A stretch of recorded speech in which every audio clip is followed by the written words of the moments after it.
Hello friends, how are you? Welcome to Saral Japani YouTube channel. So friends, the research applicants of MEXT 2026 scholarships, you have been eagerly waiting for the result of the preliminary application which was supposed to be declared last week by the Embassy of Japan, New Delhi, but maybe due to some unforeseen challenges, the result has not been declared yet. For the undergraduate, some of you have received email notification, and also on the website they have updated that the result of undergraduate will be declared during the second week of June.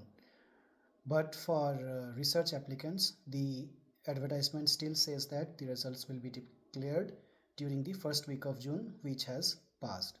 So there has been a delay, that we understand, but the intention of this video is not to inform that, because that you already know. The purpose of this video is to let you know three important considerations towards this result of preliminary applications from the previous year's experience. So I got hold of the result of the preliminary application for research category of 2025 admissions, that is, which was declared in June 2024. So looking at the result that was published last year, some important considerations. The first one is the result will be declared both on the embassy website and subsequently by one-to-one email notification. That means the full list of shortlisted candidates will be displayed on the embassy website, and then each successful or each shortlisted candidate will be notified by email regarding the subjects of written test, the venue, the date, and everything about the subsequent steps that you need to follow, and also the documents that you need to bring with you at the written test. So all those important information will be emailed to you if you are shortlisted, and the complete list will also be published on the website. So it will be very transparent. You will be knowing who all got shortlisted. So this is the first consideration from the previous year's result. The second one is about how many of you will make it to the written test and interview round.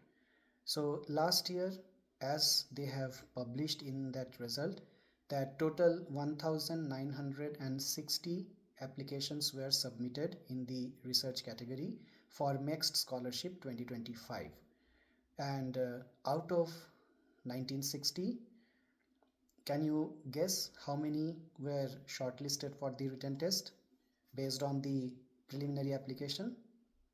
Only 146, plus some more from the aerospace engineering category, which was not declared at that time. So if you consider 4 or 5, then around 150 candidates were shortlisted out of 1960. So this is not even 10%, that is around 7 to 8%. So this year also, if we assume that around 10% applications will be shortlisted, so then you can imagine that 90% chances are that, or in fact not 90% chances, that 90% of the applications will not get selected for the next round. So the competition is very tough, and that's the reason why your research plan should be very solid and also very close to the needs of Japan and your home country.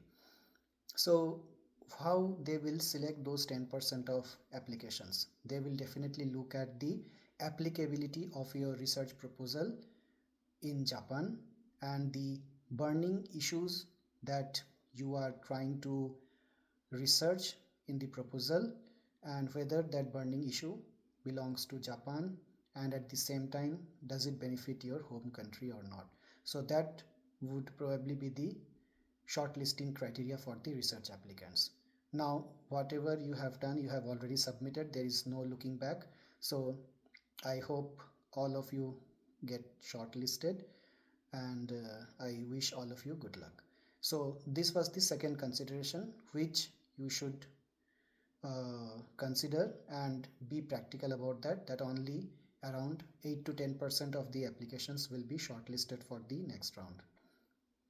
Now the third consideration, there was some doubt I saw in the comments that whether uh, the candidates who are shortlisted for the written test will also be directly giving the interview, or will the result of the written test impact the selection of candidates for the interview. So whether interview will be done based on the result of the written test. So the answer is no. All the candidates who are shortlisted for the written test will also appear in the interview. So this is what is written in the result of the last year. So if your preliminary application gets shortlisted, then you will appear in the written test and also you will appear in the interview round, and the details of all these will be emailed to you specifically, like one-to-one email will be provided. So this is a very important consideration, and also a very important information, or very for the sake of clarity, because there were like people were confused, because the gap between the written test and interview is not that much that they can check all the written tests, and based on the written test result they can select the shortlisted candidates. There is no such time, only 1 week in between. So that's the reason all candidates who are shortlisted will give both written test as well as interview. So these are the three important considerations. Now let's hope that this second week of June results are out. So do keep an eye on the embassy website. It will first appear on the embassy website and subsequently you will be notified, or the reverse may also be the case, just like that happened in the undergraduate case, that people started receiving emails and the final list is not yet displayed on the embassy website. So most likely this week it will be displayed, because it is written that the second week of June for undergraduate. So that's it. So I wish all of you a very good luck with your preliminary application. So whatever be the result, take that in positive spirit, and we always learn from our mistakes. There are many other ways to take the next step in life. So think about it and do reflect. If you are not selected, if you are not shortlisted, do have some kind of reflections as to what could have gone wrong with your application. So for research applicants, since this video is dedicated to the research applicants, your main selection criteria is your research plan or research proposal. So just think about it, that what was lacking in your research proposal, whether it was not related to Japan or your home country, whether it was not that relevant, whether it was not a hot and happening topic, or whether the outcome was not specified, whether you uh, bring out the usefulness or the importance or the significance of your proposal. What was wrong in that proposal? Just try to figure out, because there was nothing else in your application, only that research proposal was the important information that could have been used to shortlist you. So just discuss with your current professors, your guides or your mentors, and try to figure out what went wrong that your application, your research proposal didn't get selected. So in that way, in future, when you apply either in Japan or any other country, you do not commit the same mistake, or you improve from what you did this time. So that's what I wanted to tell you, friends. So that's all for now. See you again in the next video. Thanks.